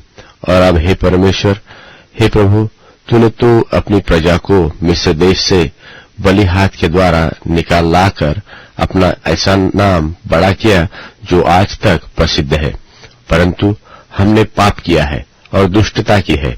हे प्रभु, हमारे पापों और हमारे पुरखाओं के अधर्म के कामों के कारण तो यरूशलेम की और तेरी प्रजा की, हमारे आसपास के सब लोगों की ओर से नामधराई हो रही है। तो भी तू अपने सब धर्म के कामों के कारण अपना क्रोध और जलजलाहट अपने नगर यरूशलेम पर से, जो तेरे पवित्र पर्वत पर बसा है, उतार दे। हे हमारे परमेश्वर, अपने दास की प्रार्थना और गिड़गिड़ाहट सुनकर अपने उजड़े हुए पवित्र स्थान पर अपने मुख का प्रकाश चमका। हे प्रभु, अपने नाम के निमित्त यह कर। हे मेरे परमेश्वर, कान लगाकर सुन, आंखें खोलकर हमारी उजड़ी हुई दशा और उस नगर को भी देख जो तेरा कहलाता है, क्योंकि हम जो तेरे सामने गिड़गिड़ाकर प्रार्थना करते हैं, तो अपने धर्म के कामों पर नहीं, वरन तेरी बड़ी दया ही के कामों पर भरोसा रखकर करते हैं। हे प्रभु, सुन ले। हे प्रभु, पाप क्षमा कर। हे प्रभु, ध्यान देकर जो करना है उसे कर, विलंब न कर। हे मेरे परमेश्वर, तेरा नगर और तेरी प्रजा जो तेरी कहलाती है, इसलिए अपने नाम के निमित्त ही ऐसा कर। इस प्रकार मैं प्रार्थना करता और अपने इस्राएली जात भाइयों के पाप का अंगीकार करता और अपने परमेश्वर यहोवा के सन्मुख उसके पवित्र पर्वत के लिए गिड़गिड़ाकर विनती करता ही था कि वह पुरुष जिब्राल, जिसे मैंने उस समय देखा था जब मुझे पहले दर्शन हुआ, उसने वेग से उड़ने की आज्ञा पाकर सांझ के अन्न बलि के समय मुझको छू लिया और मुझे समझाकर मेरे साथ बातें करने लगा और कहा, हे दानियल, मैं अभी तुझे बुद्धि और प्रवीणता देने को निकल आया हूँ। जब तू गिड़गिड़ाकर विनती करने लगा, तभी इसकी आज्ञा निकली, इसलिए मैं तुझे समझाने को आया हूँ, क्योंकि तू अति प्रिय ठहरा है। इसलिए उस विषय को समझ ले और दर्शन की बात का अर्थ बूझ ले। तेरे लोगों और तेरे पवित्र नगर के लिए 70 सप्ताह ठहराए गए हैं कि उनके अंत तक अपराध का होना बंद हो और पापों का अंत और अधर्म का प्रायश्चित किया जाए और युग युग की धार्मिकता प्रकट हो और दर्शन की बात पर और भविष्यवाणी पर छाप दी जाए और परम पवित्र का अभिषेक किया जाए। सो यह जान और समझ ले कि यरूशलेम के फिर बसाने की आज्ञा के निकलने से लेकर अभिषिक्त प्रधान के समय तक 7 सप्ताह बीतेंगे। फिर 62 सप्ताहों के बीतने पर चौक और खाई समेत वह नगर कष्ट के समय में फिर बसाया जाएगा और उन 62 सप्ताहों के बीतने पर अभिषिक्त पुरुष नाश किया जाएगा और उसके हाथ कुछ न लगेगा। और आने वाले प्रधान की प्रजा नगर और पवित्र स्थान को नाश तो करेगी, परंतु उस प्रधान का अंत ऐसा होगा जैसा बाढ़ से होता है, तो भी उसके अंत तक लड़ाई होती रहेगी, क्योंकि उसका उजड़ जाना निश्चय ठाना गया है। और वह प्रधान 1 सप्ताह के लिए बहुतों के संग दृढ़ वाचा बांधेगा, परंतु आधे ही सप्ताह के बीतने पर वह मेल बलि और अन्न बलि को बंद करेगा और कंगूरे पर उजाड़ने वाली घृणित वस्तुएं दिखाई देगी और निश्चय से ठनी हुई समाप्ति के होने तक परमेश्वर का क्रोध उजाड़ने वाले भविष्यवक्ता की पुस्तक अध्याय 10। दानियल भविष्यवक्ता की पुस्तक अध्याय 10।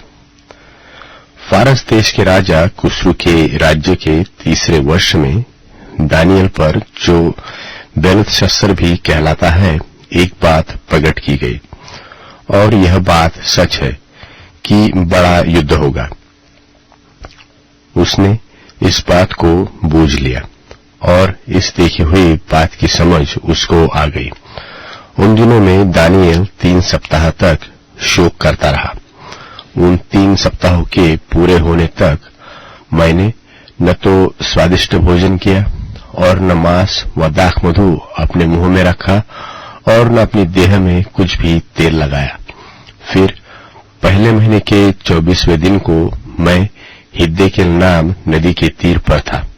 तब मैंने आंखें उठाकर क्या देखा कि सन का वस्त्र पहने हुए उफाज देश के कुंदन से कमर बांधे हुए एक पुरुष खड़ा है। उसका शरीर फिरोजा के समान, उसका मुख बिजली की नाई और उसकी आंखें जलते हुए दीपक की सी थी। उसकी बाहें और पांव चमकाए हुए पीतल के से थे। उसके वचनों का शब्द भेड़ों के शब्द का सा था। उसको केवल मुझ दानियल ने ही देखा और मेरे संगी मनुष्यों को उसका कुछ भी दर्शन न हुआ, परंतु वे बहुत ही थरथराने लगे और छिपने के लिए भाग गए। तब मैं अकेला रहकर यह अद्भुत दर्शन देखता रहा। इससे मेरा बल जाता रहा और मैं भयातुर हो गया और मुझ में कुछ भी बल न रहा। तो भी मैंने उस पुरुष के वचनों का शब्द सुना और जब वह मुझे सुन पड़ा, तब मैं मुंह के बल गिर गया और गहरी नींद में भूमि पर औंधे मुंह पड़ा रहा।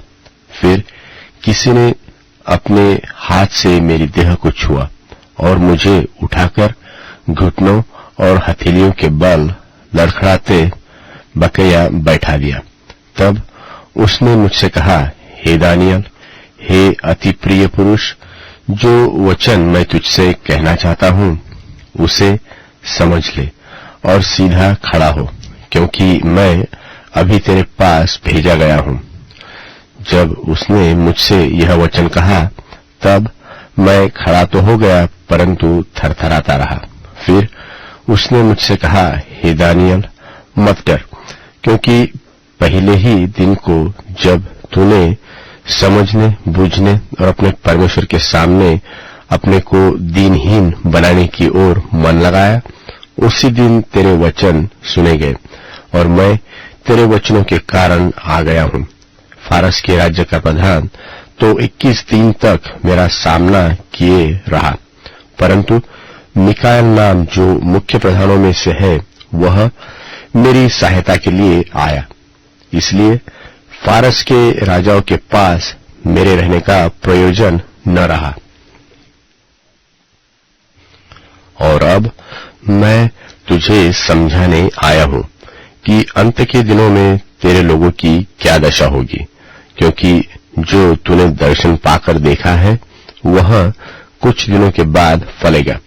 जब वह पुरुष मुझसे ऐसी बातें कह चुका, तब मैंने मुंह भूमि की ओर किया और चुपका सा रह गया। तब मनुष्य के संतान के समान किसी ने मेरे ओठ छुए और मैं मुंह खोलकर बोलने लगा, और जो मेरे सामने खड़ा था उससे कहा, हे मेरे प्रभु, दर्शन की बातों के कारण मुझको पीड़ा सी उठी और मुझमें कुछ भी बल नहीं रहा। सो प्रभु का दास अपने प्रभु के साथ क्यों कर बातें कर सके, क्योंकि मेरी देह में न तो कुछ बल रहा और न कुछ सांस ही रह गई। तब मनुष्य के समान किसी ने फिर मुझे छूकर मेरा हियाव बांधा और कहा, हे अति प्रिय पुरुष, मत डर, तुझे शांति मिले, तू दृढ़ हो और तेरा हियाव दृढ़ रहे। जब उसने यह कहा, तब मैंने हियाव बांधकर कहा, हे मेरे प्रभु, अब कह, क्योंकि तूने मेरा हियाव बांधा है। उससे कहा, मैं किस कारण तेरे पास आया हूं? क्या तू जानता है कि अब तो मैं फारस के प्रधान से लड़ने को लौटूंगा, और जब मैं निकलूंगा तब यूनान का प्रधान आएगा, और जो कुछ सच्ची बातों से भरी हुई पुस्तक में लिखा हुआ है वह मैं तुम्हें बताता हूं। और उन प्रधानों के विरुद्ध तुम्हारे प्रधान मिकाएल को छोड़ मेरे संग स्थिर रहने वाला कोई भी भविष्यवक्ता की पुस्तक। अध्याय 11। दानियल भविष्यवक्ता की पुस्तक अध्याय 11। और दारा नाम मादी राजा के राज्य के पहले वर्ष में उसको हियाव दिलाने और बल देने के लिए मैं ही खड़ा हो गया था। और अब मैं तुझको सच्ची बात बताता हूं कि फारस के राज्य में अब 3 और राजा उठेंगे, और चौथा राजा उन सबों से अधिक धनी होगा, और जब वह धन के कारण सामर्थ्य होगा तब सब लोगों को यूनान के राज्य के विरुद्ध उभारेगा। उसके बाद एक पराक्रमी राजा उठकर अपना राज्य बहुत बढ़ाएगा और इच्छा के अनुसार काम किया करेगा। जब वह बड़ा होगा तब उसका राज्य टूटेगा और चारों दिशाओं की ओर बंटकर अलग अलग हो जाएगा, और न तो उसके राज्य की शक्ति जो कि त्यों रहेगी और न उसके वश को कुछ मिलेगा, क्योंकि उसका राज्य उखड़कर उसको छोड़ और लोगों को प्राप्त होगा। तब दक्षिण देश का राजा अपने एक हाकिम समेत बल पकड़ेगा, वह उससे अधिक बल पकड़कर प्रभुता करेगा, यहाँ तक कि उसकी बड़ी ही प्रभुता हो जाएगी। कई वर्ष के बीतने पर ये दोनों आपस में मिलेंगे, और दक्षिण देश के राजा की बेटी उत्तर देश के राजा के पास सत्यवाचक बांधने को आएगी, परंतु न तो उसका बाहुबल ठहरा रहेगा और वह राजा, और न उसका नाम रहेगा, वरन वह स्त्री अपने पहुंचाने वालों और अपने पिता और अपने संभालने वालों समेत अलग कर दी जाएगी। फिर उसके कुल में से कोई उत्पन्न होकर उसके स्थान में विराजमान होगा, और सेना समेत उत्तर के राजा के गढ़ में प्रवेश करेगा, और वहां उनके युद्ध करके प्रबल होगा। तब वह उनके देवताओं की ढली हुई मूर्तों और सोने चांदी के मनभाव पात्रों को छीनकर मिस्र में ले जाएगा। इसके बाद वह कुछ वर्ष तक उत्तर देश के राजा की ओर से हाथ रोके रहेगा। तब वह राजा दक्षिण देश के राजा के राज्य के देश में आएगा, परंतु फिर अपने देश में लौट जाएगा। तब उसके पुत्र झगड़ा मचाकर बहुत से बड़े बड़े दल इकट्ठे करेंगे। तब वह उबलने वाली नदी की नाई आकर देश के बीच होकर जाएगा, फिर लौटता हुआ अपने गढ़ तक झगड़ा मचाता जाएगा। तब दक्षिण देश का राजा चिढ़ेगा और निकलकर उत्तर देश के उस राजा से युद्ध करेगा, और यह राजा लड़ने के लिए बड़ी भीड़ भाड़ इकट्ठी करेगा, परंतु वह भीड़ उसके हाथ में कर दी जाएगी। उस भीड़ को दूर करके उसका मन फूल उठेगा और वह लाखों लोगों को गिराएगा, परंतु तो भी प्रबल न होगा, क्योंकि उत्तर देश का राजा लौटकर पहले से भी बड़ी भीड़ इकट्ठी करेगा और कई दिनों वरन वर्षों के बीतने पर वह निश्चय बड़ी सेना और धन लिए हुए आएगा। और उन दिनों में बहुत से लोग दक्षिण देश के राजा के विरुद्ध उठेंगे, वरन तेरे लोगों में से भी बलात्कारी लोग उठ खड़े होंगे, जिससे इस दर्शन की बात पूरी हो जाएगी।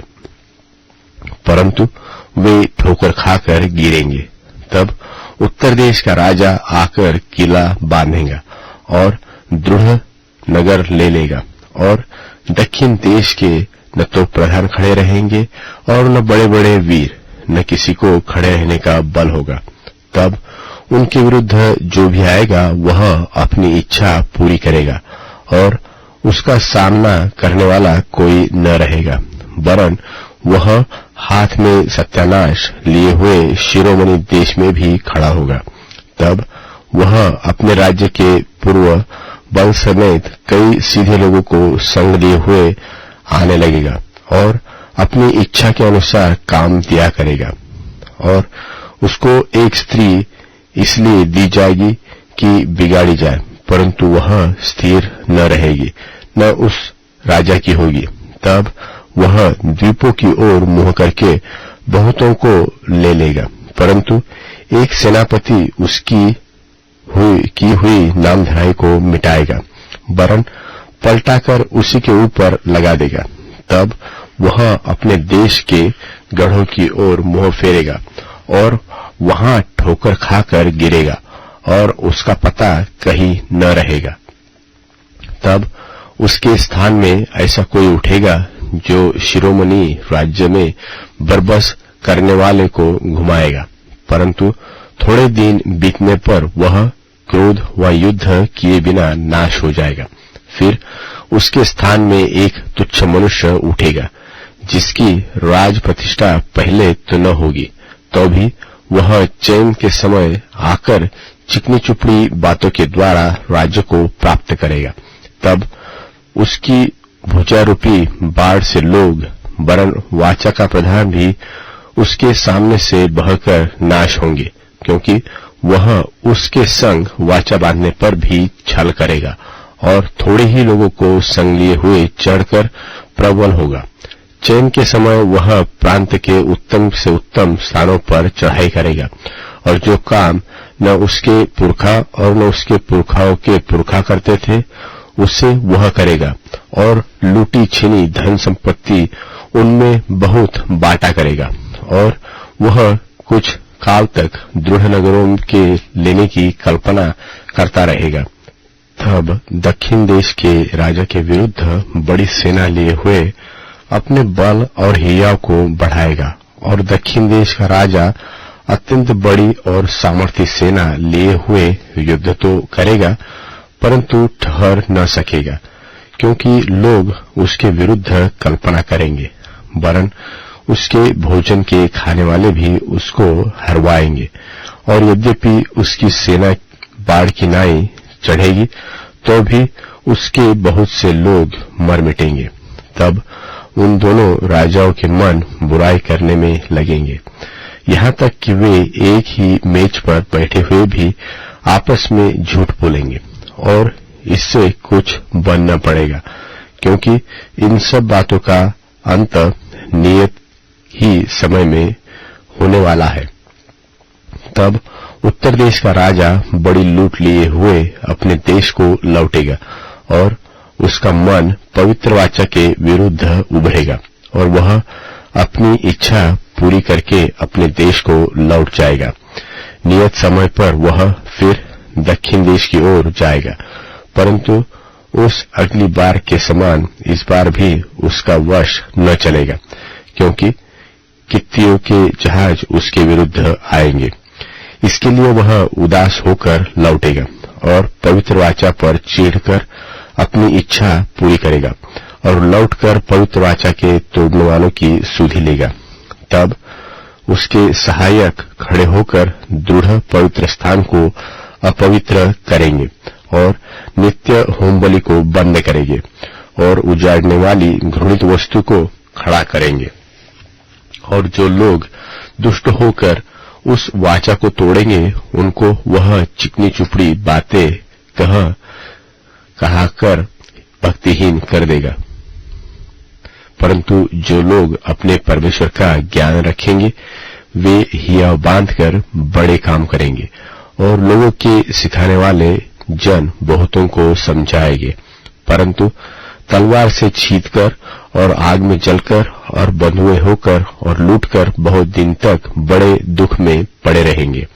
जब वे दुख में पड़ेंगे तब थोड़ा बहुत संभलेंगे तो सही, परंतु बहुत से लोग चिकनी चुपड़ी बातें कह कर उनसे मिल जाएंगे। फिर सिखाने वालों में से कितने ही गिरेंगे और इसलिए गिरने पाएंगे कि जांचे जाए और निर्मल और उजले किए जाए।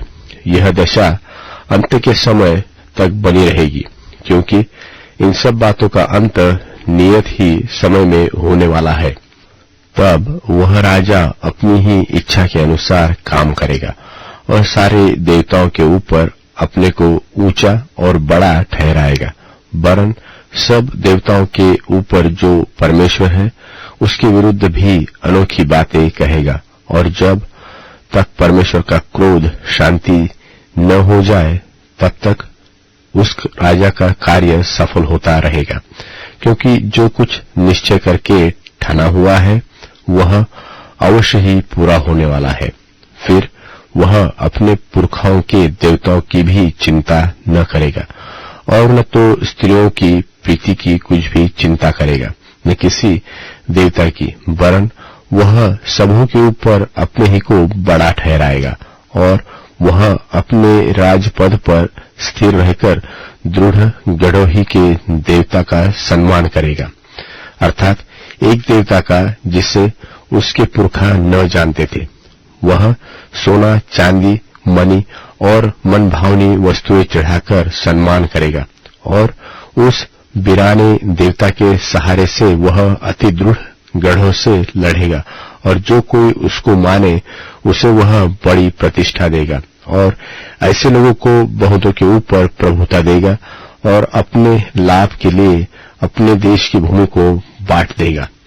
अंत के समय दक्षिण देश का राजा उसको सिंग मारने तो लगेगा, परंतु उत्तर देश का राजा उस पर बवंडर की नाई बहुत से रथ सवार और जहाज संग लेकर चढ़ाई करेगा। इस रीति वह बहुत से देशों में फैल जाएगा और यो निकल जाएगा, वरन वह शिरोमणि देश में भी आएगा और बहुत से देश तो उजड़ जाएंगे, परंतु एदोमी मोआबी और मुख्य मुख्य अम्मोनी इन जातियों के देश भी उसके हाथ से बच जाएंगे। वह कई देशों पर हाथ बढ़ाएगा और मिस्र देश न बचेगा, वरन वह मिस्र के सोने चांदी के खजानों और सब मनभावनी वस्तुओं का स्वामी हो जाएगा और लूबी और कुशी लोग भी उसके पीछे हो लेंगे। उसी समय वह पूरब और उत्तर दिशाओं के से समाचार सुनकर घबराएगा। तब बड़े क्रोध में आकर बहुतों को सत्यानाश करने के लिए निकलेगा और वह दोनों समुद्र के बीच पवित्र शिरोमणि पर्वत के पास अपना राजकीय तंबू खड़ा कराएगा। इतना करने पर भी उसका अंत आ जाएगा और उसका सहायक कोई न रहेगा। पुस्तक अध्याय 12। दानियल भविष्यवक्ता की पुस्तक अध्याय 12। उसी समय मिकाएल नाम बड़ा प्रधान जो तेरे जात भाइयों का पक्ष करने को खड़ा हुआ करता है वह खड़ा होगा और तब ऐसे संकट का समय होगा जैसा किसी जाति के उत्पन्न होने के समय से लेकर अब तक कभी न हुआ होगा। परंतु उस समय तेरे लोगों में से जितनों के नाम परमेश्वर की पुस्तक में लिखे हुए हैं वह बच निकलेंगे और भूमि के नीचे जो सोए रहेंगे उनमें से बहुत से लोग कितने तो सदा के जीवन के लिए और कितने अपनी नामधराई और सदा तक अनंत घिनौने ठहरने के लिए जाग उठेंगे। तब सिखाने वालों की चमक आकाशमंडल की सी होगी, और जो बहुतों को धर्मी बनाते हैं वे सदा सर्वदा तारों की नाई प्रकाशमान रहेंगे। और हे दानियल, तू इन वचनों को अंत समय तक बंद कर रख और इस पुस्तक पर मुहर दे रख। बहुत लोग पूछ-पाछ और ढूंढ-धाड़ तो करे थे, और इससे ज्ञान भी बढ़ जाएगा। यह सब सुन मुझ दानियल ने दृष्टि करके क्या देखा कि और दो पुरुष खड़े हैं, एक तो नदी के इस तीर पर और दूसरा नदी के उस तीर पर है। तब जो पुरुष सन का वस्त्र पहने हुए नदी के जल के ऊपर था, उससे उन पुरुषों में से एक ने पूछा कि इन आश्चर्य कर्मों का अंत कब तक होगा। तब जो पुरुष सन का वस्त्र पहने हुए नदी के जल के ऊपर था, उसने मेरे सुनते दाहिना और बायां दोनों हाथ स्वर्ग की ओर उठाकर सदा जीवित रहने वाले की यह शपथ खाई कि यह दशा 3.5 ही काल तक रहेगी, और जब पवित्र प्रजा की शक्ति तोड़ते तोड़ते टूट जाएगी, तब ये सब बातें पूरी होगी। यह बात मैं सुनता तो था, परंतु कुछ न समझा। तब मैंने कहा, हे मेरे प्रभु, इन बातों का अंतफल क्या होगा? उसने कहा, हे दानियल, चला जा, क्योंकि ये बातें अंत समय के लिए बंद है और इन पर मुहर दी हुई है। बहुत लोग तो अपने अपने को निर्मल और उजले करेंगे और स्वच्छ हो जाएंगे, परंतु दुष्ट लोग दुष्टता ही करते रहेंगे, और दुष्टों में से कोई ये बातें न समझेगा, परंतु सिखाने वाले समझेंगे। और जब से नित्य होम बलि उठाई जाएगी और उजाड़ने वाली घिनौनी वस्तु स्थापित की जाएगी, तब से 1290 दिन बीतेंगे। क्या ही धन्य है वह जो धीरज धरकर 1335 दिन के अंत तक भी पहुंचे। अब तू जाकर अंत तक ठहरा, वह उस समय तक तू विश्राम करता रहेगा, फिर उन दिनों के अंत में निज भाग पर खड़ा होगा।